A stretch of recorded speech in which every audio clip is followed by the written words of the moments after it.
जैसे ही Rudra dining area में पहुंचता है तो सबको एक साथ इतनी हंसी खुशी नाश्ता करते देख उसे अच्छा लगता है। बहुत समय से उसने अपने परिवार को ऐसे टाइम स्पेंड करते हुए नहीं देखा था और आज ये देख रुद्र भी शांत हो जाता है। रुद्र अपने दादाजी के पैर छूकर सबको गुड मॉर्निंग विश करता है। दादाजी उसे कुछ नहीं कहते, जिससे साफ पता चल रहा था कि वो उससे नाराज है। रुद्र वजह भी जानता था, इसीलिए वो उन्हें उस वक्त कुछ नहीं कहता। रुद्र भी अपनी जगह पर जाकर बैठ जाता है। उसको देख सबको अन्या की कमर का दर्द याद आ जाता है, इसीलिए सब हंसने लगते हैं। रेहान मजाकिया अंदाज में कहता है, क्या भाई, भाभी ने आपको भी एक ही दिन में सुधार दिया, वरना आप तो सबके साथ ऐसे नाश्ता करते कम ही दिखते हो। अन्या का नाम सुन रुद्र को एक बार फिर चिढ़ मचती है। वो गुस्से में रेहान को घूरता है तो रेहान इधर उधर देखते हुए अपना नाश्ता करने लगता है। तभी रुद्र के कानों में चूड़ियों की आवाज आती है। उसकी नजर खुद ब खुद उस आवाज की तरफ चली जाती है। अन्या सामने किचन से निकल हाथ में प्लेट लिए हुए उसकी ओर बढ़ रही थी। उसने बालों में जूड़ा बना रखा था, जिसके एक दो लट बाहर आकर कभी उसके गालों को सहला रही थी तो कभी उसके होठों से खेल रही थी। ये देखकर रुद्र अंदर ही अंदर पिघल रहा था। वो कितनी भी कोशिश करे लेकिन उसकी नजर बार बार वही अटक रही थी। अन्या रुद्र को वहां देख एक पल के लिए ठिठक जाती है, लेकिन फिर खुद को शांत रखते हुए बिना रुद्र पर ध्यान दिए सबको पराठे सर्व करती है। अन्या ने सबको सर्व किया सिवाय रुद्र को। दादाजी ये देख अन्या से कहते हैं, अन्या बेटा, रुद्र को भी पराठे दो। अन्या दादाजी के ये कहते ही अपनी नजर उठाकर रुद्र को देखती है, जो उसे ही देख रहा था। वो अपना सर हाँ में हिलाकर रुद्र के पास आ जाती है। तभी रेहान पराठे अपने मुंह में ठूस कर कहता है, अरे भाभी आप रहने दो, भाई को ये सब पसंद नहीं, वो तो फिटनेस फ्रीक है, उन्हें क्या पता पराठों का स्वाद, आप उन्हें वो उबली हुई सब्जी दो। अपनी प्लेट आगे करते हुए रेहान कहता है, आप एक काम करो, भाई के हिस्से का भी मुझे दे दो। रेहान की बातें सुन अन्या मुस्कुराती है और रेहान को पराठा देती है कि रुद्र तपाक से उसके प्लेट से पराठा लेते हुए कहता है, ये अनहेल्थी ब्रेकफास्ट तुम्हारे लिए ठीक नहीं है। ये देख रेहान बच्चों जैसा मुंह बनाकर कहता है, भाई मेरा पराठा दो, मैं बिल्कुल फिट हूँ और एक दो पराठे ज्यादा खाने से कुछ नहीं होगा। फिर धीरे से खुद में कहता है, आपकी तरह मेरी थोड़ी ना उम्र हो गई है। रेहान की ये बात रुद्र के अलावा किसी ने नहीं सुनी। वो उसे घूरते हुए कहता है, अगर तुम्हें कॉलेज नहीं जाना तो मेरे साथ ऑफिस चलो। उसकी बात सुनकर रेहान हड़बड़ाकर टेबल से उठते हुए कहता है, अरे नहीं नहीं, किसने कहा कॉलेज नहीं जाना, मुझे जाना है, पढ़ाई तो सबसे ज्यादा इम्पोर्टेंट है ना भाई। फिर तविश को देखता है, जो मजे से अपना पराठा खा रहा था। रेहान उसके हाथ से पराठा छीनकर उसे कहता है, ज्यादा मत खा, मोटा हो जाएगा, जल्दी चल वरना भाई आज मुझे ऑफिस उठाकर ले जाएगा।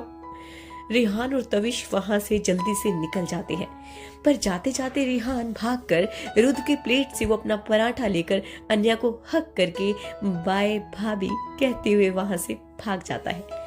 उसकी इस हरकत पर सब हंस देते हैं, लेकिन रुद्र को रेहान पर गुस्सा आ रहा था। फिर वो अन्या को गुस्से में घूरता है, लेकिन अन्या को उसके लुक से जैसे फर्क ही नहीं पड़ रहा था।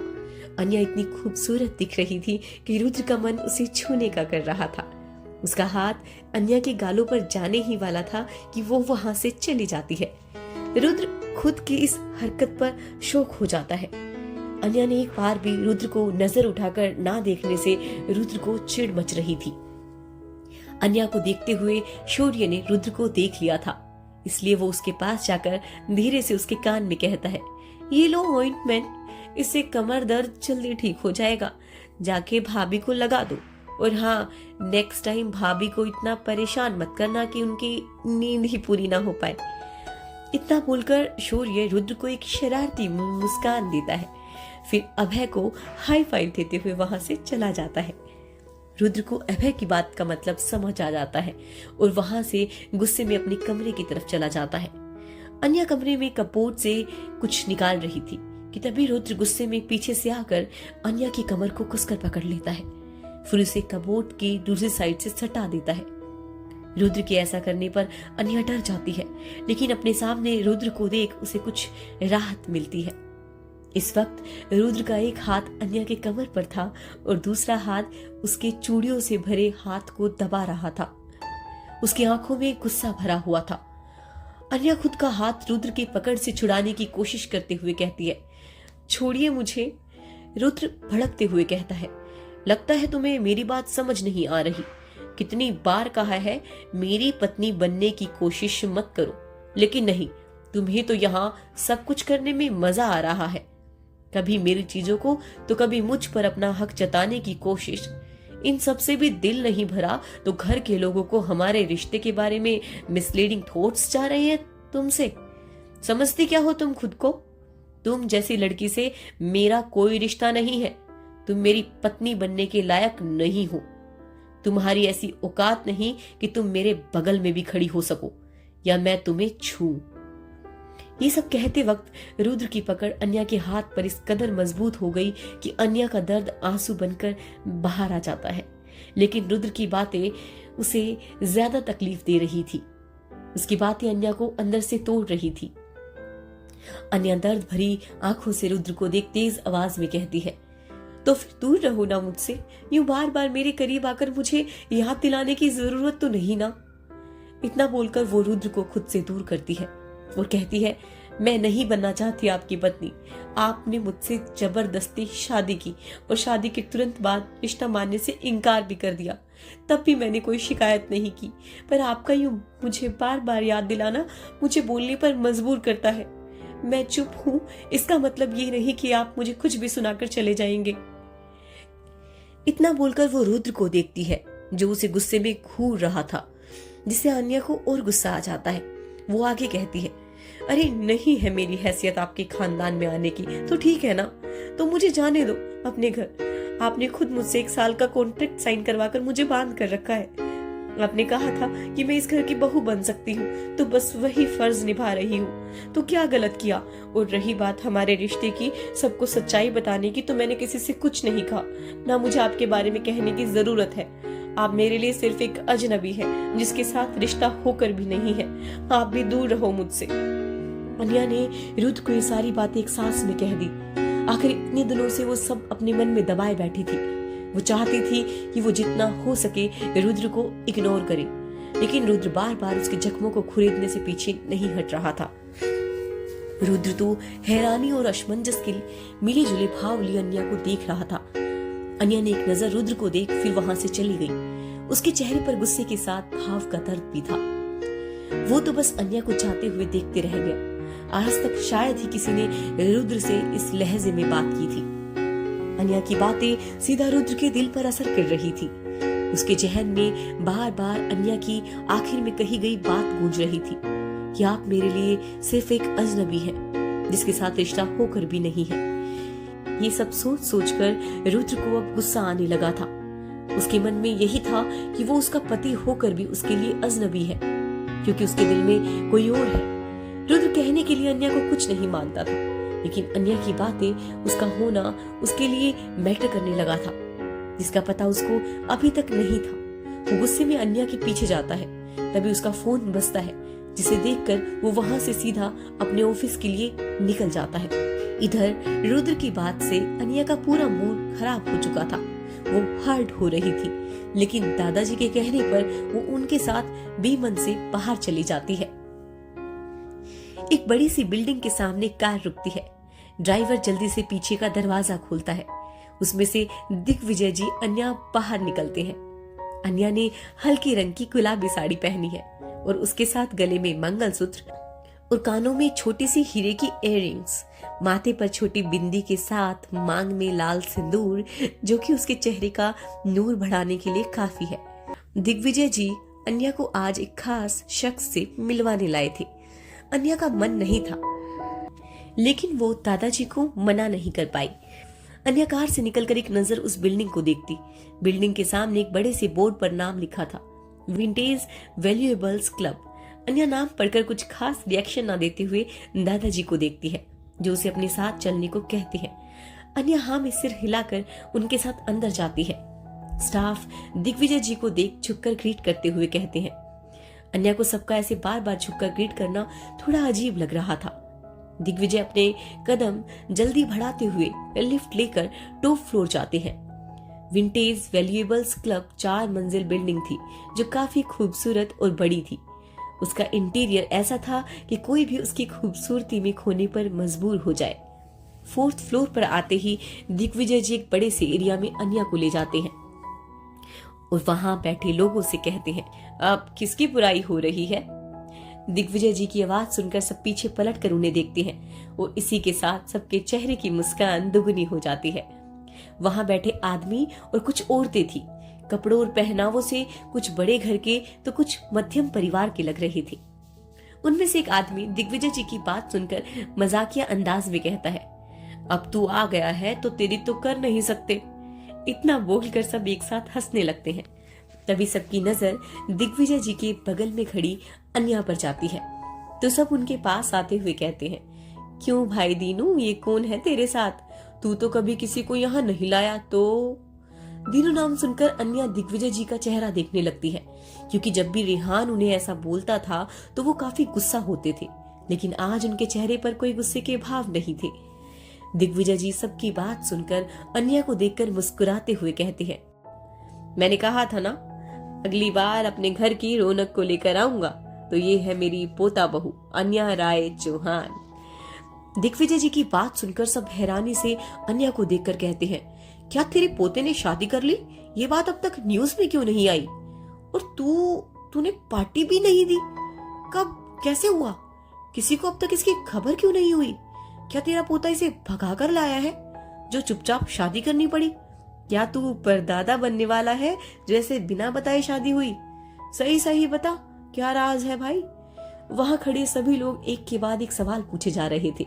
सबके ऐसे सवाल सुन अन्या को काफी ज्यादा अनकंफर्टेबल फील हो रहा था। उसे बार बार रुद्र की बात याद आने लगी।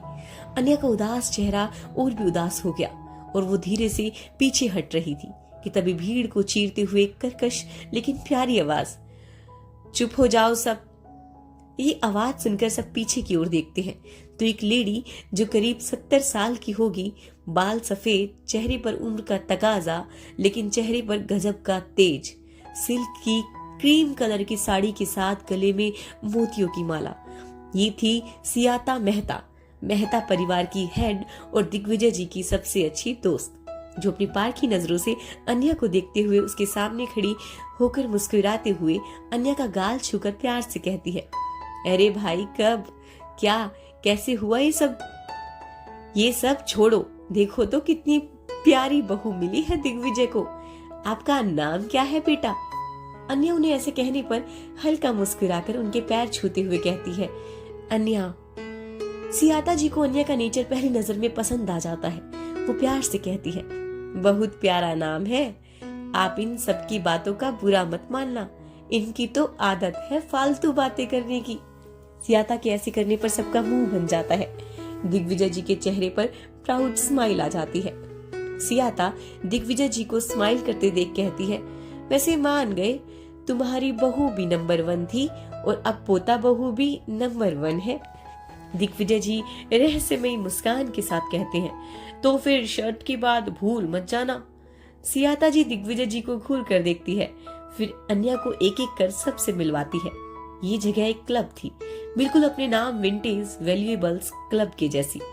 यहाँ दिग्विजय जी के वो साथी साथ आया करते थे जो बचपन से जवानी तक उनके साथ ही रहे और वक्त और जिम्मेदारी में खुद के लिए समय नहीं मिला, इसीलिए अब यहाँ सब इकट्ठा होते थे और बातों के साथ हर पल को जीते थे जो वो अपनी जवानी में नहीं जी पाए थे। विंटेज वैल्यूएबल क्लब हाउस एक अलग दुनिया ही बन गई थी। कुछ लोग तो यहाँ रहते भी थे क्योंकि वो घर में सुकून नहीं मिलता था जो उन्हें यहाँ मिलता था। अन्या खुशी खुशी सबसे मिलती है। सबको अन्या एक ही नजर में भा गई थी। सब दिग्विजय जी की तारीफ करते नहीं थक रहे थे। दिग्विजय जी भी अपना सीना चौड़ा करके सबको देख रहे थे। कुछ ही पल में सब आपस की बातों में मशगूल हो गए। सबने अन्या को अपनी पुराने दिनों की बातें बताई, जिसे सुनकर अन्या कभी हंसती, खिलखिलाती तो कभी मुस्कुरा देती थी। कुछ पल बाद अन्या क्लब देखने के लिए निकल गई, तभी अचानक से वो किसी से टकरा जाती है। अनिया ने जब अपनी नजर उठाकर सामने देखा तो सामने एक 26 से 27 साल की उम्र का लड़का अनिया को देखकर हल्का मुस्कुरा रहा था। वो लड़का दिखने में टोल और हैंडसम था। उसकी आंखों में ऐसी कशिश थी जिसमें कोई भी लड़की डूब सकती थी। अनिया एक नजर उसे देखती है, फिर अपनी नजरें फेर कर सॉरी कहकर आगे चल देती है। वो लड़का अनिया को बस चुपचाप जाते हुए देखता रहता है। अनिया घूमते घूमते एक होल में आती है जहाँ ढेर सारे छोटे पौधे लगे थे। उस जगह को काफी खूबसूरती से सजाया हुआ था। ये जगह अनिया को काफी पसंद आती है क्योंकि उसे बचपन से नेचर से प्यार था। तभी उस क्लब का मैनेजर वहां आता है और अनिया को ऐसे घूमते देख काफी अदब से पूछता है, excuse me ma'am, can I have your name? Aniya उसे देखकर नॉर्मली जवाब देती है, अनिया। मैनेजर फिर से कहता है, okay ma'am, what about your surname? Manager Aniya को नहीं जानता था और उसे ये भी नहीं पता था कि अनिया दिग्विजय जी के साथ आई है। वहीं अनिया मैनेजर का सवाल सुनकर सोच में पड़ गई। उसे समझ नहीं आ रहा था कि वो क्या जवाब दे। रुद्र तो उसे अपनी वाइफ मानता नहीं, तो वो उसका सरनेम कैसे यूज कर सकती है। तभी उसके पीछे वहां लड़का आकर खड़ा हो गया। वो मैनेजर को कुछ इशारा करते हुए उसे जाने को कहता है। मैनेजर उस लड़के को अच्छे से जानता था, इसीलिए वो अनिया को देखकर पोलाइट वे में कहता है, sorry to disturb you ma'am, now you may explore the club. इतना बोलकर वो मैनेजर वहां से चला जाता है। लेकिन अनिया के दिल में वो एक सवाल छोड़कर जाता है, जिसे सोच अनिया उदास हो जाती है और गुमसुम सी वही बेंच पर बैठ जाती है। वो लड़का अनिया को बड़े गौर से देख रहा था। अनिया के चेहरे की उदासी उससे छुप नहीं पाई। वो कुछ सोचकर जल्दी से वहां से चला जाता है। वो लड़का अनिया को बड़े गौर से देख रहा था। अनिया के चेहरे की उदासी उससे छुप नहीं पाई। वो कुछ सोचकर जल्दी से वहां से चला जाता है और 2 मिनट से कम समय में वापस आता है और अनिया से थोड़ी दूरी बनाते हुए वही बेंच पर बैठकर उसे एक कॉफी कप पास करता है। अनिया कॉफी को देखकर उसके बगल में देखती है तो ये वही लड़का था जो उससे अभी टकराया था और अभी वह उसे कॉफी दे रहा था। अनिया उसे असमंजस में देखती रहती है तो वो लड़का उसकी तरफ स्माइल करते हुए उसे कप लेने का इशारा करता है। अनिया कप ले लेती है। वो लड़का अनिया को देखकर कहता है, वैसे आपकी ये क्लब में आने की उम्र कुछ जल्दी नहीं है, क्योंकि ये क्लब खासकर एल्डरली के लिए बना था। अनिया कॉफी की सिप लेते हुए उस लड़के को बिना देखे कहती है, मेरा भी सेम थॉट है आपके बारे में। अनिया की बात सुनकर वो लड़का हल्का मुस्कुराते हुए कहता है, अरे नहीं, मैं इस क्लब का मेंबर नहीं हूँ, वो तो मैं अपनी दादी को पिक करने आया था। अनिया कहती है, मुझे नहीं लगता मैं आपकी दादी हूँ, आपको चश्मे की जरूरत है। वो लड़का अनिया के सीधा जवाब सुनकर सोचते हुए कहता है, आपने सही कहा, आप मेरी दादी नहीं है क्योंकि वो आप जैसे नहीं है। ये बोलते हुए उस लड़के की आवाज में एक अलग ही भाव थे। अनिया अपनी बोहें उठाते हुए सवालिया नजरों से कहती है, आप मुझे जानते हैं? लड़का कुछ शरारती मुस्कान लिए कहता है, नहीं, पर जानना चाहता हूँ। अनिया उसकी बात किस डायरेक्शन में जा रही थी ये भाप कर कहती है, जानने के लिए बहुत देर हो गई है। फिर अपने मंगलसूत्र की तरफ इशारा करते हुए आगे कहती है, यहाँ नो एंट्री है और थैंक्स फॉर कॉफी। इतना बोल अनिया उठकर जाने लगती है तो वो लड़का फिर से कहता है, उस हक से तो नहीं तो फिर दोस्ती के नाते तो जान सकता हूँ। उसकी बात सुनकर अनिया पलटकर उसे देख अपनी बोहे उचकाते हुए कहती है, दोस्ती, वो भी अजनबी से? वो लड़का स्माइल करते हुए उठता है, फिर अनिया के सामने खड़ा होकर बड़े अदब से कहता है, अजी दोस्ती अजनबियों से करने में ही फायदा है, अपनों से तो दुश्मनी हो जाती है। वैसे मेरा नाम विक्रम मेहता है। फिर अपना हाथ आगे करके कहता है, क्या आप मुझसे दोस्ती करेंगी? विक्रम के पूछने पर अनिया बस उसका चेहरा ही देखते रह गई। उसकी आंखों में जो सच्चाई थी उसे देख अनिया उसे मना नहीं कर पा रही थी, इसीलिए वो कुछ सोच कर कहती है, मेरा नाम अनिया है और रही बात दोस्ती की तो मैं सोचूंगी कि आप उस लायक हैं या नहीं है। इतना बोलकर अनिया वहां से जाने लगी तो विक्रम उसे आवाज देते हुए कहता है, मुझे इंतजार रहेगा, पर इतना नहीं कि मैं इस क्लब का मेंबर बन जाऊं। अनिया जाते जाते विक्रम की बात सुनकर मुस्कुरा देती है, पर उसे कोई जवाब दिए बिना चुपचाप वहां से चली जाती है। दिग्विजय जी अनिया को शाम तक वापस घर लेकर आ गए थे। वहीं विक्रम कार ड्राइव करते हुए भी अनिया के बारे में सोचकर मंद मंद मुस्कुरा रहा था। वहीं उसके बगल में बैठी उसकी दादी सियाता जी उसे काफी देर से नोटिस कर रही थी। वो अपनी पोते की मुस्कान देखकर कहती है, क्या बात है, आज किसके ख्याल ने आपके चेहरे पर ऐसी मुस्कान बिखेर दी जो आपसे छुपाए नहीं छुप रही है। विक्रम अपनी दादी की बात सुन सक पका गया।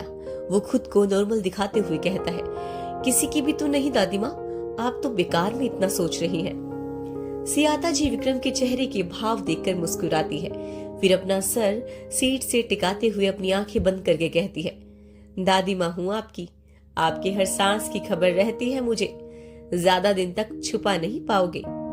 इतना बोलकर वो मुस्कुरा देती है। वही विक्रम अपनी दादी की बात सुन मन में कहता है, हाँ जानता हूँ जेम्स बॉन्ड की नानी है आप, आपको सब पता रहता है, लेकिन अभी मुझे खुद को कुछ नहीं पता तो आपको मैं क्या बताऊं भला। इतना सोचते सोचते वो एक बार फिर अन्या के बारे में सोच मुस्कुरा देता है। वही अन्या घर आकर सबके लिए डिनर तैयार करती है। सबको अब अन्या की आदत हो गई थी, इसलिए सब अन्या के हाथ का बना खाना खाने पहुंच जाते हैं। अन्या ने ही नियम बनाया था कि डिनर और ब्रेकफास्ट सब साथ करेंगे, इसी बहाने पूरा परिवार साथ होगा। पर रुद्र अब तक ऑफिस से नहीं आया था। सब रुद्र के बिना ही डिनर करके अपने अपने कमरे में चले जाते हैं। अन्या भी सब काम खत्म करके दादाजी को उनकी दवा देकर अपने कमरे में चली जाती है। रात के 10 बजे रुद्र घर आने की बजाय, अंदर जाने की बजाय वो बाहर गार्डन की ओर चला जाता है। वहां बने एक छोटे से पिलर के पास खड़ा होकर अपने पॉकेट से सिगरेट निकाल उसे सुलगाते हुए उसके लंबे लंबे कश लेने लगता है। रुद्र के दिमाग में अब भी सुबह वाली अन्या की कही बात चल रही थी जो उसे काफी बेचैन कर रही थी। उसे समझ नहीं आ रहा था कि आखिर उसे क्या होता जा रहा है। वो अपने दिल और दिमाग की जंग से घिरा हुआ था। तभी अभय की नजर अपने कमरे की बालकनी से रुद्र पर जाती है। वो रुद्र को देखकर उसके पास जाने के लिए नीचे आ जाता है। रुद्र अपने सोच में ही गुम था कि तभी अभय उसके हाथों से सिगरेट लेते हुए कहता है, क्या हुआ भाई, भाभी से लड़ाई हो गई क्या, जो तू यहाँ खड़ा इस सिगरेट में खुद को जला रहा है। अन्या का नाम सुनकर रुद्र गुस्से में उसे घूरते हुए कहता है, वो मेरी कोई नहीं लगती, ना ही मुझे उससे कोई फर्क पड़ता है। अभय सिगरेट को बुझाते हुए कहता है, हमें तो पता है वो क्या लगती है और तुमको भी अब भाभी की होने से फर्क पड़ने लगा है। जितनी जल्दी ये बात अपने दिल को समझाएगा उतना बेहतर होगा। रुद्र उसे गुस्से में देखता हुआ कहता है, ये बकवास बातें तुम अपने पास रखो। अभय रुद्र के गुस्से को इग्नोर करके सीरियस लहजे में कहता है, मेरी बात तुम्हें अभी बकवास लग रही है, लेकिन जल्द ही तुम्हें मेरी बात सही लगने वाली है। फिर वो चांद को देखकर गहरी सांस लेकर कहता है, अन्या एक अच्छी लड़की है और साफ दिल की है, हर किसी को प्यार और अपनापन देना जानती है। बस एक बार तो उसे एक मौका तो देकर देख। मेरा वादा है कि तू फिर उससे दूर नहीं रह पाएगा। सब एक जैसे नहीं होते रुद्र, किसी का आना और जाना हमारी लाइफ में एक रीजन के लिए होता है। मेरी बात पर गौर जरूर करना। इतना बोल अभय वहां से चला गया। काफी देर तक रुद्र उसकी कही बातों में सोचता रहता है। फिर वो अपनी सोच को विराम देकर कमरे की ओर बढ़ गया। कमरे में जाने से पहले रुद्र गहरी सांस लेता है, फिर कमरे का दरवाजा खोलकर अंदर जाता है। लेकिन अंदर का नजारा देख उसकी बोहें सुखट जाती है। वो पूरे कमरे में अपनी नजर घुमाता है, लेकिन उसे अन्या कहीं नजर नहीं आती। आज कमरा भी काफी साफ सुथरा था, जिसे देखकर रुद्र को बेचैनी होने लगती है। वो वॉशरूम और कबर्ड एरिया में चेक करता है, लेकिन अन्या वहां भी नहीं थी। तभी उसकी नजर बालकनी में जाती है। वो अपनी कदम बालकनी की ओर बढ़ा देता है। अन्या बालकनी में लगे एक स्विंग चेयर पर एक पतले से कंबल में खुद को लपेटे बड़े आराम से सो रही थी। उसने खुद को उस चेयर पर एडजस्ट कर लिया था जिसमें वो सोती हुई बिल्कुल छोटी सी बच्ची लग रही थी। रुद्र अन्या के पास आता है और उसे ऐसे सोते हुए देखकर रुद्र के चेहरे पर एक छोटी सी स्माइल आ जाती है। वो लग ही इतनी प्यारी थी, लेकिन तभी रुद्र को अपनी गलती और अपनी बातें याद आती है, जिसकी वजह से अन्या यहाँ ऐसे सो रही थी। वैसे तो घर में बहुत से खाली कमरे थे और अन्या किसी भी कमरे में सो सकती थी, लेकिन वो बाकी सबको क्या जवाब देती, खासकर दादाजी को, जिन्होंने अपने परपोते तक के सपने देख लिए थे। सब अन्या को रुद्र के दिल में जगह बनाने के लिए नए नए तरीके बताते। अन्या सबकी बात हंसकर मान लेती, लेकिन कभी रुद्र को नहीं जाहिर करती थी ताकि वो उसे गलत ना समझे। रुद्र झुककर अन्या का ब्लैंकेट लेकर उसे ठीक से उड़ाता है, फिर उसके चेहरे पर आ रहे बालों को अपनी उंगली से साइड करते हुए उसे ध्यान से देखता रहता है। तभी अन्या अचानक से पलटती है, जिससे रुद्र डर जाता है कि कहीं उसकी चोरी पकड़ी ना जाए। वो जल्दी से नीचे बैठ जाता है जिससे अन्या उसे देख ना पाए, लेकिन कोई हलचल ना होने पर रुद्र धीरे से वापस उठता है और फिर से सोती हुई अन्या को देखने लगता है। रुद्र को पता ही नहीं चला कि वो कितनी देर तक उसे ऐसे ही देखता रहा। अन्या इन सारी बातों से बेखबर आराम से सो रही। रुद्र सुबह जिम के लिए रेडी होकर जाने ही वाला था कि उसकी नजर बालकनी की ओर जाती है। उसे देखकर थोड़ा आश्चर्य होता है क्योंकि अन्या बालकनी में थी ही नहीं। रुद्र जिम से वापस आकर ऑफिस के लिए रेडी हो चुका था, लेकिन अब तक उसे अन्या की कोई आहट नहीं सुनी थी, न ही उसे देखा था। वो नीचे आता है तो उसकी नजर डाइनिंग एरिया पर जाती है, जहाँ सब बैठे एक साथ नाश्ता कर रहे थे। रुद्र भी उन सबकी ओर गया, लेकिन वहां भी उसे अन्या कहीं नजर नहीं आई। अब रुद्र सबको मॉर्निंग विश करते हैं और अपने नाश्ते में लग जाते हैं। रुद्र की निगाहें न चाहते हुए भी सिर्फ अन्या को ढूंढ रही थी। ये देख शौर्य शरारती लहजे में कहता है, पता है मेरी नेक्स्ट फिल्म का एक गाना है जो किसी को सूट कर रहा है। तविश अपने नाश्ते का बाइट लेते हुए कहता है, कौन सा? शौर्य रुद्र को देख कहता है, अरे नाम बताकर मजा नहीं आएगा, गा कर सुनाता हूँ। फिर अपना गला साफ करके गाना शुरू करता है। तरसे तेरी आंखें दिल के पास में कैसी, अंजनी एक रह पे मन ढूंढे है उसको। गाने की लाइन रुद्र के दिल पर फिट तो रही थी, लेकिन शौर्य की सिंगिंग इतनी अच्छी नहीं थी, इसलिए रेहान तुरंत कहता है, आप रहने दो भाई, आपके बस का गाना वाना नहीं है, आप एक्टिंग ही करो। ये सुनकर सब हंसने लगते हैं और शौर्य का मुंह बन जाता है, लेकिन रुद्र की निगाह तो अब भी बेचैनी से किसी को तलाश रही थी। तभी उसकी नजर किचन में आती अन्या पर जाती है। ये देखकर उसकी आंखों में चमक आ जाती है, पर कुछ पल में ही वो चमक कहीं खो सी जाती है, क्योंकि अन्या ने उसे एक बार भी आंख उठाकर देखा तक नहीं था। ऐसा लग रहा था कि वो उसकी प्रेजेंस को इग्नोर करना चाहती है। रुद्र नाश्ता करके चुपचाप ऑफिस के लिए निकल जाता है, लेकिन अब भी उसके जहन में सिर्फ अन्या ही थी। वो समझ नहीं पा रहा था कि अन्या के इग्नोर करने से उसे इतना फर्क क्यों पड़ रहा था। रात को भी अन्या रुद्र के कमरे में आने से पहले बालकनी में सो जाती है। रुद्र को उसकी ये बात अब खलने लगी थी। ऐसे ही कुछ दिन बीत गए। इन बीते दिनों में अन्या ने रुद्र को ऐसे इग्नोर किया कि वो शायद उसके साथ हो ही नहीं। रुद्र को अब सारी बातें खल रही थी। यही सब बातें उसके अंदर हलचल सी मचा देती थी, जिसकी वजह से अब उसमें चिड़चिड़ापन बढ़ने लगा था। अन्या उसके दिमाग में हर वक्त छाई रहती थी। शाम के 7 बज रहे थे। रेहान, तविश, दादाजी तीनों हॉल में बैठे थे। रेहान और तविश अभी अभी घर आए थे। सब लोग हंसी खुशी बातें ही कर रहे थे कि रेहान की नजर दरवाजे पर पड़ती है। वो सामने देखकर काफी परेशान हो जाता है और हड़बड़ा कर उठते हुए कहता है, भाई। रेहान के हाथ में जो पानी का ग्लास था उसके हाथ से छूटकर गिर जाता है, जिसकी वजह से सब उसकी ओर देखते हैं और उसकी नजरों का पीछा करते हुए सामने दरवाजे की ओर देखते हैं तो हैरान परेशान हो जाते हैं। अन्या के तो कदम ही लड़खड़ा जाते हैं। वो सोफे के सहारे खुद को संभालती है। सामने जियान के साथ एक और बॉडीगार्ड रुद्र को सहारा देते हुए घर के अंदर लेकर आ रहा था। रुद्र के सर के साथ साथ शरीर के कई हिस्सों पर पट्टियां बंधी थी और शर्ट पर खून के निशान थे। उसके चेहरे पर हल्के दर्द के भाव थे। रेहान भागते हुए रुद्र के पास जाता है और उसे सहारा देते हुए घबराई हुई आवाज में कहता है, भाई आप ठीक तो है ना? क्या हुआ? कैसे हुआ ये सब? इतना बोलते हुए रेहान और जियान रुद्र को सोफे पर बैठा देते हैं। रेहान गुस्से में जियान को देखते हुए कहता है, जियान कुछ बताओगे? कैसे हुई भाई की ऐसी हालत? कौन था? जियान एक नजर रुद्र को देखता है जो उसे कुछ न बोलने का इशारा करता है। ये देखकर दिग्विजय जी अपनी कड़क आवाज में कहते हैं, जियान हमें सच जानना है, कौन है इन सब के पीछे? दादाजी के कहने पर जियान अपनी नजरें झुकाकर कहता है, सर हमारी राइवल कंपनी 4 दिन में होने वाले नए प्रोजेक्ट की मीटिंग में जाने से रोकने के लिए उन्होंने रुद्र सर पर हमला करवाया। ये सुनकर रेहान और दादाजी दोनों का खून खोल उठता है।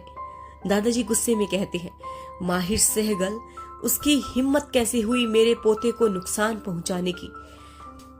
सामने से जीतने की तो हिम्मत नहीं उसमें, पीठ पीछे वार करने की आदत गई नहीं इसकी। इसी तो मैं इस बार नहीं छोड़ने वाला। मैं अभी कमिश्नर को फोन करता हूँ। इतना बोलकर दादाजी अपना फोन निकालने लगे। सबके कानों में रुद्र की आवाज आती है, कोई कुछ नहीं करेगा। ये सुन सब रुद्र को देखने लगते हैं। तो रेहान गुस्से में कहता है, नहीं भाई, इस बार तो हम उसे नहीं छोड़ सकते। रुद्र सबको समझाते हुए कहता है, मुझे सामने से लड़ने की आदत है और पीठ पीछे कायर लड़ा करते हैं। किसको कैसे तोड़ना है वो मुझे अच्छे से पता है, इसीलिए अभी कोई कुछ नहीं करेगा। मनाने दे उन्हें अपनी ख्वाबों की जीत का जश्न। ये कहते वक्त रुद्र के चेहरे पर कुछ ऐसे भाव थे जैसे उसने उनके लिए कुछ और ही सोच रखा था। वहां खड़े सब उसकी बात का मतलब समझ रहे थे, सिवाय अन्या के।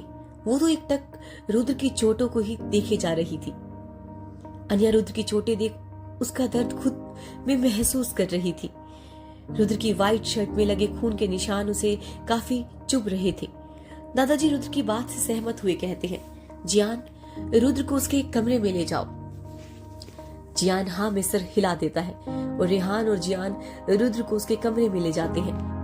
अन्य एक टक रुद्र को जाते हुए देख रही थी तो दिग्विजय जी उसके पास आकर उसके सर पर हाथ रखकर कहते हैं, अन्या बेटा, रुद्र बिल्कुल ठीक है, तुम चिंता मत करो। जिस मुकाम पर आज वो अकेला खड़ा है वहाँ उसे ऐसे छोटी मोटी खरोचों का सामना करना ही पड़ता है, लेकिन वो शेर है, इसीलिए आज तक कोई उसके सामने टिक नहीं पाया। तुम एक काम करो, उसका खाना उसके कमरे में ही ले जाओ।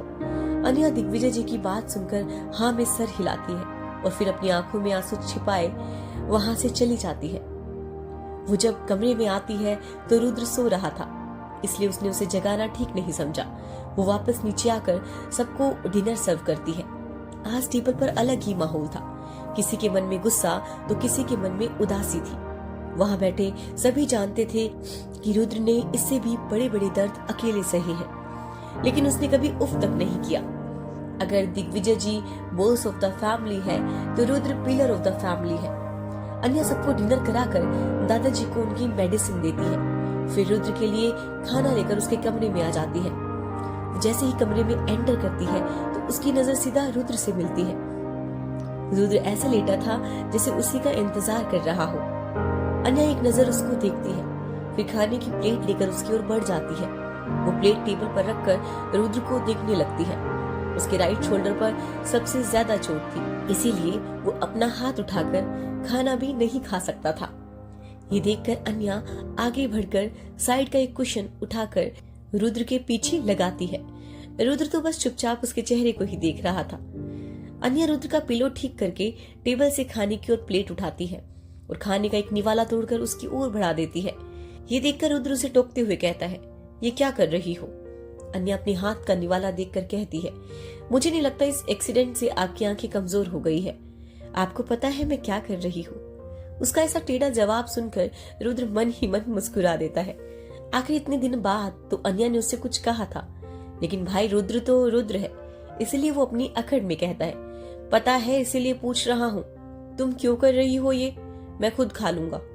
उसके ऐसे बोलने पर अन्या उसे एक नजर देखकर निवाला वापस प्लेट में रख देती है, फिर प्लेट सामने करके उसे खाने का इशारा करती है। रुद्र भी अपनी अकड़ में स्पून उठाता है, तभी उसके शोल्डर में पेन होने लगता है, जिससे हल्की आह निकल जाती है।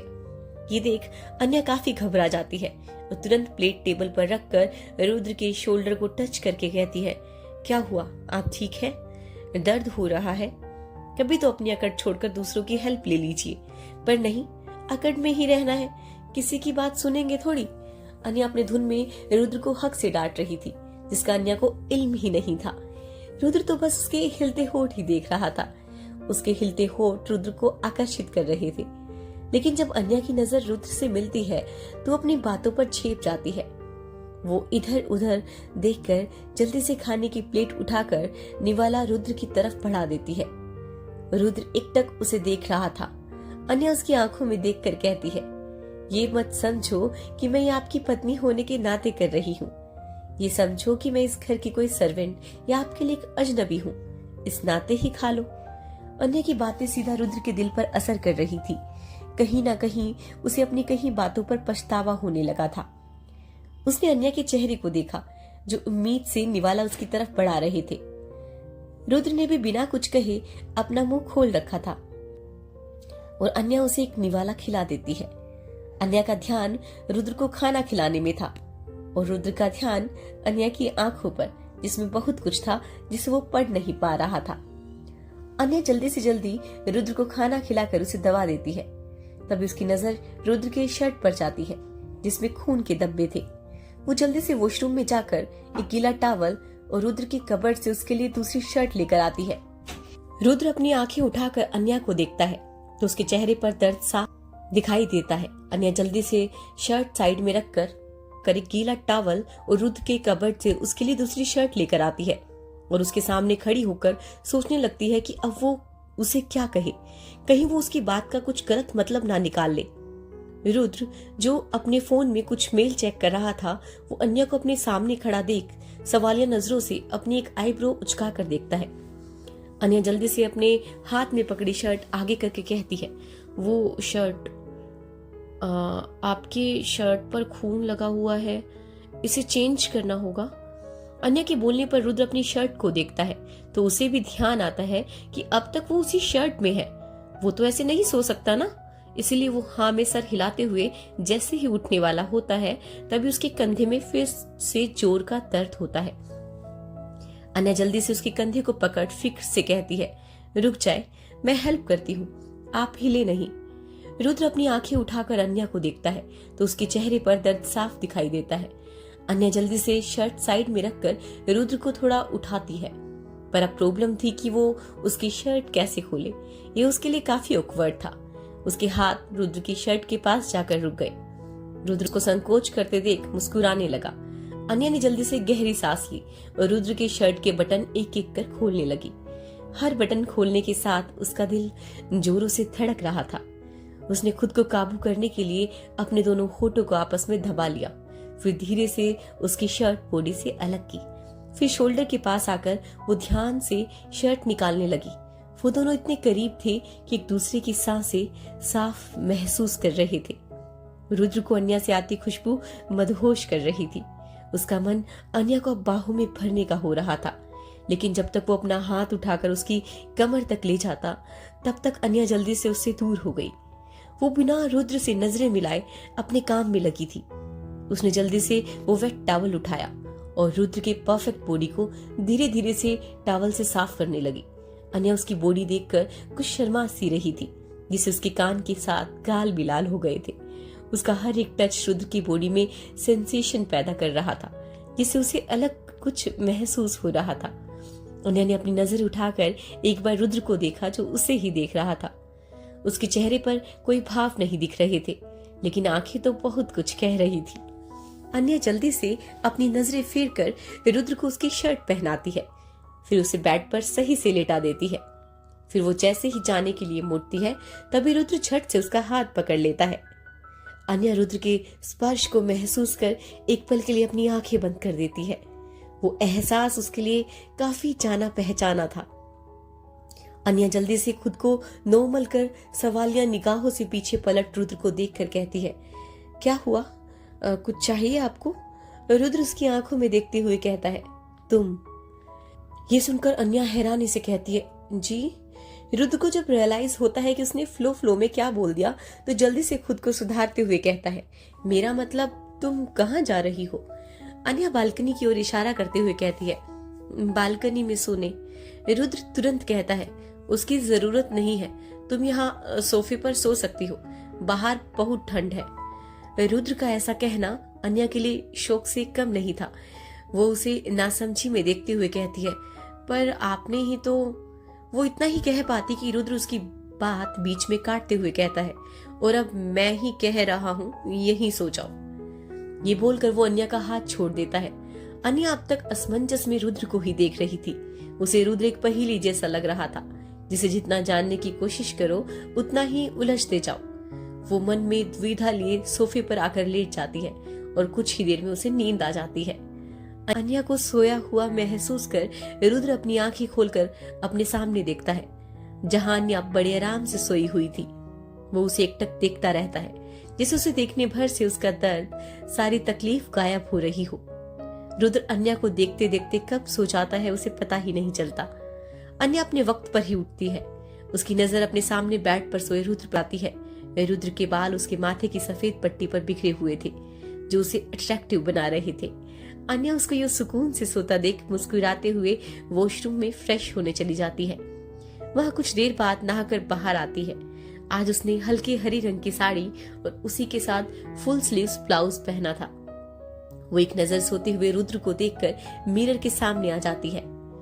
फिर वो अपने बालों को सुलझाकर माथे पर बिंदी, होठों पर गुलाबी लिपस्टिक लगाती है, गले में मंगलसूत्र और मांग में रुद्र के नाम का सिंदूर सजाकर मिरर से रुद्र को देखने लगती है। तभी उसकी नजर रुद्र के चेहरे पर जाती है, जिस पर दर्द के कारण शिकन थी। ये देखकर वो जल्दी से उसके पास जाती है और देखते हैं कि रुद्र के कंधे पर लगा पिलो नींद में ही उसकी जगह से हट गया था। अन्या समझ गई कि इसी वजह से रुद्र को दर्द हो रहा था, लेकिन दवा के असर से उसकी नींद नहीं खुली। वो झट से आगे बढ़कर रुद्र के कंधे की तरफ झुककर उसके तकिए को ठीक करने लगी, लेकिन तभी उसका बैलेंस बिगड़ गया। वो सीधे रुद्र के ऊपर गिरने ही वाली थी कि तभी उसने अपने हाथ से खुद को रोक लिया। पर तभी रुद्र नींद में कुछ हिला और अन्या की होठ सीधा उसके गाल से छू गए। अन्या को जब एहसास हुआ तो उसकी आंखें बड़ी हो गई। वो इस अचानक से हुई हरकत से सकपका गई। अन्या जल्दी से हड़बड़ाते हुए उठती है और बिना रुद्र को देखे वहां से चली जाती है। उसे ये सोचकर काफी शर्म आ रही थी कि अगर रुद्र जग गया होता तो क्या सोचता उसके बारे में, कि वो नींद में उसका फायदा उठाने की कोशिश कर रही थी। ये सारी बात सोचकर अन्या कुछ घबरा गई थी। उसे फिर से रुद्र का गुस्सा और उसकी वार्निंग याद आने लगी। फिर वो जल्दी से नीचे किचन में जाकर अपने कामों में लग गई। वहीं कमरे में रुद्र बेफिक्र सुकून की नींद सो रहा था। उसे तो पता ही नहीं कि आखिर हुआ क्या। सुबह की 9 बजे रुद्र की नींद खुलती है। दवा के असर से उसे रात में गहरी नींद आई थी। वो अपनी आंखें खोलकर सबसे पहले सामने देखता है। सोफे पर अन्या को ना देखकर रुद्र घड़ी को देखता है। उसे आज काफी लेट हो गया था, इसीलिए जल्दी से उठने की कोशिश करता है, जिसकी वजह से उसके कंधे में जोर का दर्द होने लगता है। रुद्र अपने कंधे को पकड़ पैड पर आराम से बैठता है। तभी उसके कमरे का दरवाजा खुलता है। रुद्र को लगा अन्या होगी, इसीलिए वो झट से दरवाजे की तरफ आंखें करता है, पर सामने अन्या नहीं बल्कि रेहान था। रेहान ने जैसे ही रुद्र को बेड पर अपने कंधे को पकड़े देखा तो वो घबरा गया। वो जल्दी से भागकर उसके पास आता है। वो फिक्र भरे लहजे में कहता है, भाई आप ठीक हो? आपको दर्द हो रहा है? डॉक्टर को बुलाऊं? इतना बोलते हुए रेहान ने जैसे ही अपना फोन निकाला, रुद्र उसका फोन लेते हुए कहता है, नहीं रेहान, जरूरत नहीं है, मैं बिल्कुल ठीक हूँ। रेहान एक बार फिर उसको देखकर कंफर्म करते हुए कहता है, पक्का? रुद्र सिर्फ अपने पलके झपका देता है तो रेहान जल्दी से आकर रुद्र को साइड से हक कर लेता है। उसे ऐसा करते देख रुद्र को कोई हैरानी नहीं हुई। वो रेहान का नेचर जानता था कि वो बाहर से जितना जिंदा दिल और मजाकिया है उतना ही अंदर से भावुक, इसलिए रुद्र अपने दूसरे हाथ से रेहान को सिर को सहलाता हुआ कहता है, रेहान मैं बिल्कुल ठीक हूँ और ऐसी छोटी छोटी खरोचों से डरना नहीं चाहिए। रेहान कहता है, भाई डर तो लगता है आपको खोने से। आपको पता है ना, जब से मम्मा गई है तब से आप ही मेरी दुनिया हो। आपको मैं नहीं खो सकता भाई। डर लगता है कि अगर आपको कुछ हो गया तो मैं अकेला पड़ जाऊंगा। रुद्र रेहान के इमोशंस अच्छे से समझ रहा था, लेकिन उसे ऐसा रोता देख उसे बिल्कुल अच्छा नहीं लग रहा था। इसीलिए वो उसे दूर से उसकी आंखों में आए आंसू पोंछकर विश्वास के साथ कहता है, ऐसा कभी नहीं होगा, फालतू सोचना बंद करो। फिर कुछ सोचकर आगे कहता है, अगर इतना ही सोचने का दिल कर रहा है तो मेरे बदले आज ऑफिस चले जाओ, वही काम करोगे तो ऐसी फालतू बातें नहीं सोचोगे। ऑफिस का नाम सुनकर रेहान हड़बड़ाते हुए कहता है, ऑफिस? मैं? रुद्र हाँ में सर हिलाता है। रेहान ये सुनकर जल्दी से कहता है, मैं कैसे जा सकता हूँ, मुझे तो कॉलेज जाना है, मेरी इम्पोर्टेंट क्लास है। असल में रेहान ने ऑफिस से बचने के लिए ही कॉलेज ज्वाइन किया था। रुद्र कहता है, कब तक ये बहाने बनाओगे? रेहान रुद्र के गले में प्यार से बाहें डालकर कहता है, जब तक आप मेरे साथ हो भाई, यानी लाइफ टाइम के लिए। इतना बोलकर रेहान अपनी पतीसी दिखा देता है। रुद्र उसकी इस हरकत पर हल्का सा मुस्कुरा देता है। ये देखकर तो रेहान खुद को जोर का पिंच करता है ताकि वो खुद को यकीन दिलाए कि रुद्र आज उसकी बात पर मुस्कुरा रहा है। रुद्र उसकी हरकत देखकर सवालिया नजरों से उसे देखता है तो रेहान अपना फोन ढूंढते हुए कहता है, मेरा फोन कहाँ है? मुझे जल्द से जल्द डॉक्टर को बुलाना होगा और आपका फुल बॉडी चेकअप करवाना होगा। मुझे लगता है आपकी 1-2 नस हिल गई है इस एक्सीडेंट से। रुद्र उसकी नौटंकी देख उसे घूरता हुआ कहता है, क्या बकवास कर रही हो? रेहान कहता है, भाई बकवास नहीं, सच कह रहा हूँ। आपको पता है आप अभी अभी मुस्कुराए हो, वो भी मेरी बात पर, यानी कि आपकी एक दो नस हिल गई है या फिर मेरे जोक्स ऑक्सर लेवल जितने अच्छे हो गए हैं। रुद्र उसकी बात सुनकर अपनी बोहें उठाते हुए कहता है, नस जोक्स का पता नहीं, लेकिन तुम्हारी नोटंकी ऑस्कर लेवल जितनी हो गई है। इतना बोलकर रुद्र जैसे ही मुड़ने वाला होता है कि तभी रेहान की नजर रुद्र के गाल पर जाती है, जिसे देखकर वो शरारती लहजे में कहता है, ओ ओ ओ, अब पता चला मेरे गुस्से वाले भाई का मूड आज इतना जर्ली कैसे है। रुद्र उसकी बात को इग्नोर करके अपने फोन में कुछ चेक करता है, पर रेहान अपने ही धुन में कहता है, वो इसलिए क्योंकि मेरी प्यारी भाभी ने भाई को इतनी प्यारी गुड मॉर्निंग जो दी है। उसकी बात में अन्या का जिक्र सुन रुद्र की उंगलियां रुक जाती है। वो रेहान को घूरता है। रेहान मुंह बनाते हुए कहता है, मुझे क्यों घूर रहे हो भाई, हकीकत तो वो आपका निशान बयां कर रहा है, जो छुपाते नहीं छुप रहा। इतना बोलकर रेहान हंसने लगा और तभी उसकी नजर दरवाजे पर गई, जहां अन्या रुद्र की कॉफी लिए खड़ी थी। पर जैसे उसके कानों में रेहान की बात पड़ी तो वो जम सी गई। रेहान अन्या को देख हंसते हुए उसके पास जाकर कहता है, वो भाभी आपने तो गजब ही कर दिया।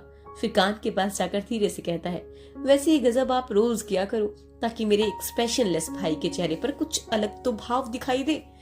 इतना बोलकर रेहान अन्या को विंक करके चला जाता है। अन्या को तो समझ नहीं आ रहा था कि वो क्या करे, ना मुस्कुरा पा रही थी ना कुछ कह पा रही थी। तभी उसकी नजर सामने से उसकी तरफ आते रुद्र पर गई। रुद्र को खुद के पास आता देख अन्या की तो सांसें ही बैठने लगी। उसे डर लग रहा था कि रुद्र जरूर उसे उसकी सुबह अनजाने में की गई हरकत के लिए डांटेगा। जैसे जैसे रुद्र अन्या के करीब बढ़ रहा था, वैसे वैसे अन्या के दिल की धड़कन बढ़ रही थी।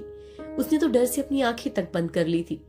रुद्र उसकी ऐसी हरकत देखकर सोचने लगा कि आखिर वो ऐसा क्यों कर रही है। वो अन्या के पास खड़ा होकर उसके कांपते हुए होठों को देखकर जल्दी से वॉशरूम की ओर चला गया। वॉशरूम के दरवाजे बंद होने की आवाज से अन्या ने जल्दी से अपनी आंखें खोली।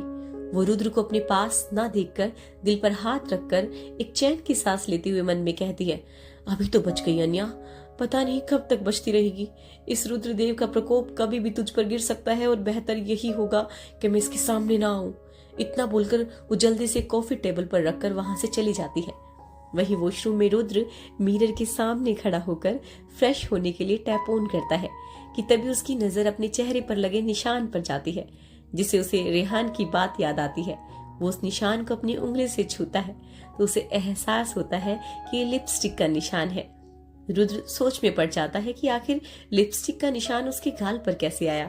तब उसके जहन में अन्या का चेहरा आता है और उसी के साथ उसे कपकपाते होठ याद आते हैं। उन पर भी यही रंग लगा था, जिसे सोचकर रुद्र की बोहें तन जाती है। आखिर इस निशान का मतलब क्या है? वो खुद को मिरर में देख अपने गालों पर लगे उस निशान के ऊपर उंगलियां फेरकर अन्या को महसूस करता है। ये फीलिंग उसके लिए बिल्कुल अलग थी। वो निशान को छूकर हल्का सा मुस्कुरा देता है। उसे अन्या पर बिल्कुल भी गुस्सा नहीं आ रहा था, बल्कि वो खुद कुछ और ही फील कर रहा था, जिसे अभी भी वो समझ नहीं पा रहा था। कुछ देर बाद वो फ्रेश होकर अपने स्टडी रूम में चला गया। आज वो ऑफिस नहीं गया, इसीलिए घर से ही अपने सारे जरूरी काम निपटा रहा था। जियान भी उसके साथ ही था। रुद्र जब काम में लगा होता है तो उसे वक्त का कुछ होश नहीं रहता। कब सुबह से दोपहर और दोपहर से शाम हो गई, उसे कुछ पता ही नहीं चला। और आज भी वही हुआ। अन्या ने रुद्र का खाना और दवाइयां नौकर के हाथ उसके स्टडी रूम में भिजवा दी। असल में वो सुबह वाले इंसिडेंट की वजह से रुद्र के सामने जाने से डर रही थी, लेकिन जब उसे पता चला कि रुद्र ने अब तक ना खाना खाया है और ना ही दवाई ली है, तो उसे उसकी फिक्र होने लगी। उसे इतनी चोट लगी थी, उस पर से इतना काम उसके लिए ठीक नहीं था। नौकरों से ये भी पता चला कि रुद्र की पुरानी आदत है और काम के बीच में उसे दखल अंदाजी बिल्कुल पसंद नहीं है। ये सब जानकर अन्या सोच में पड़ गई। वो जाना तो नहीं चाहती थी, लेकिन जब उससे रहा नहीं गया तो अपने कदम उसके स्टडी रूम की तरफ बढ़ा देती है। उसके अंदर घबराहट तो थी, लेकिन उससे ज्यादा रुद्र की फिक्र थी। इसीलिए वो अपनी सारी हिम्मत जुटाकर डोर नॉक करती है। रूम से आवाज आती है तो अन्या गहरी सांस लेकर अंदर चली जाती है। सामने रुद्र अपनी चेयर पर बैठा कोई पेपर्स पढ़ रहा था। उसके आसपास टेबल पर भी पेपर्स बिखरे हुए थे और जियान ठीक उसके बगल में खड़ा होकर उसके इंस्ट्रक्शंस को फॉलो कर रहा था। जियान की नजर अन्या से मिलती है तो अन्या उससे जाने का इशारा करती है, जिसे देखकर जियान रुद्र को देखता है जो अपने कामों में खोया हुआ था। जियान को समझ नहीं आता कि आखिर वो करे तो क्या करे। अपनी बॉस से इजाजत ले या अपनी नई लेडी बॉस की बात मानकर चुपचाप बाहर चला जाए। या फिर जियान कुछ सोचता है कि अपनी नई लेडी बॉस की बात मानना ही सही है। वो बाहर चला जाता है। तभी नौकर भी खाने की प्लेट अन्या को पकड़ाकर चला जाता है। इस वक्त कमरे में सिर्फ अन्या और रुद्र थे। रुद्र को अब तक अन्या के प्रेजेंस का आइडिया नहीं हुआ था, लेकिन अन्या की नजरें रुद्र पर ही थी। उसे समझ नहीं आ रहा था कि वो आ तो गई है, लेकिन रुद्र को कहे क्या, कहीं उसका गुस्सा उस पर फूट ना जाए।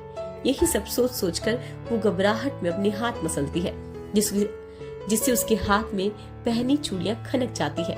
यह आवाज सुन रुद्र तुरंत अपनी नजरें उठाकर सामने देखता है तो अन्या की नजर उसकी नजर से मिलती है, जिससे एक पल के लिए दोनों एक दूसरे में खो जाते हैं।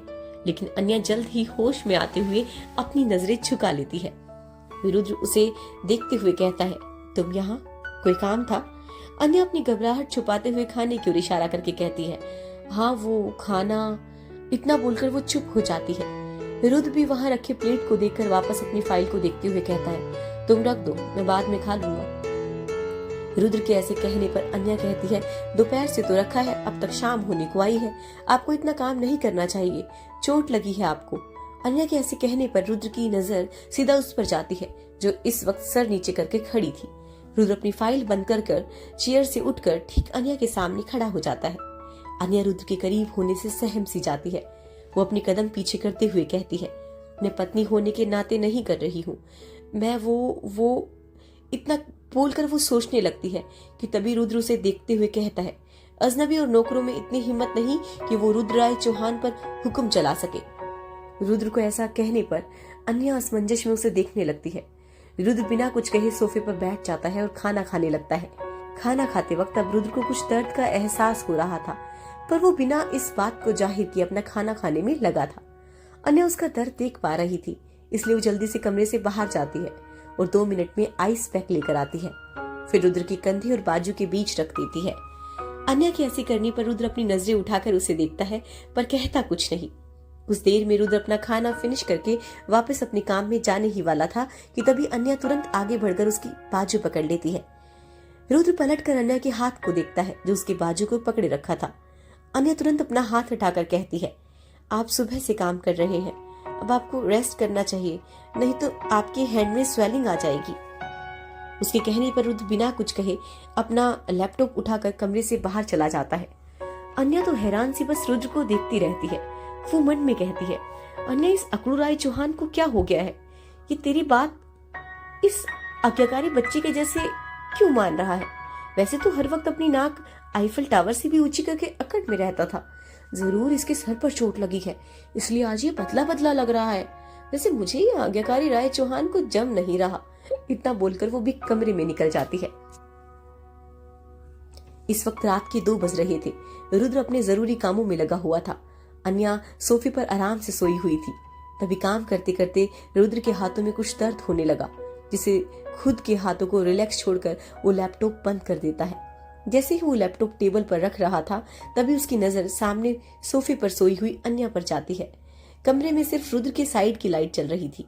वो सोती हुई अन्या को देखकर उसके पास बढ़ जाता है। सोती हुई अन्या छोटी बच्ची की तरह क्यूट लग रही थी।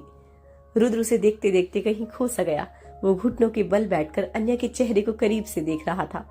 न जाने क्या कशिश थी उसमें जो रुद्र उसे डूबने से रोक नहीं पा रहा था। तभी उसकी नजर अन्या के गुलाबी होठ पर जाती है। उसके मन में एक बार अन्या के वो मुलायम होठ छूने की चाह जागती है। वो अन्या के होठों को देखते हुए अचानक आगे बढ़ता है और हल्के से उसके होठों को छूकर जल्दी से दूर हो जाता है। ये एक सॉफ्ट किस थी जिसका अन्या को कुछ पता ही नहीं चला, लेकिन इस किस के बाद से उसका दिल मानो बेचैन हो गया। उसे खुद पर अब गुस्सा आ रहा था क्योंकि वो खुद के इमोशन को काबू नहीं कर पा रहा था। ऐसे कैसे वो अन्या को किस कर सकता है? उसका उस पर कोई हक नहीं।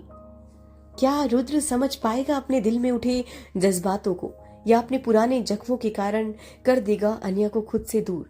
जानने के लिए सुनते रहिए मजबूरी में बंधा एक रिश्ता।